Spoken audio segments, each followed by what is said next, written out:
এরকম একটা দিনের জন্য 25টা বছর অপেক্ষা করছি। একটা ভালো চাকরি, তোমার মতো একটা লাল টুকটুকে বউ।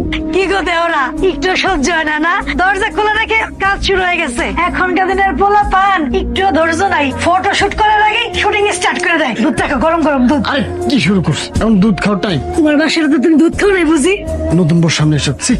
আরে সারাদিন কাজের ব্যস্ততা, আমার ভাইয়ের বউটার লগে যে একটু কথা কমে সুযোগই পাই না। ভাই নে তোর লিগে আখের রস আনছি ধর। ভাবি মাত্র দুধ দিল, আবার আখের রস, যে কোনো একটা খাই। আমার ছোট্ট শালাবাবু কি বলে? আমার বাসর ঘরে আমি কি খেয়েছিলাম জানো? 1 গ্লাস আমের শরবত, 1 গ্লাস বেলের শরবত, 1 গ্লাস আমলকির শরবত, 1 গ্লাস আখের রস এবং 1 গ্লাস দুধ। থামো জামাই, অনেক গোলবাজি করছো। তোমার বাসাতে কে দিছিল এগুলি? আমি দিছিলাম? আমি খালি গরুর দুধ দিয়েছিলাম, তুমি খালি গরুর দুধই খাইছো। যাই হোক, আমার ভাই এখন আখের রসই খাইবো, খা। জি না, আমার দেবর গরুর দুধ খাইবো, গরম দুধ। আমার ভাই, আমি আখের রস আনছি, আমার ভাই আখের রসই খাইবো।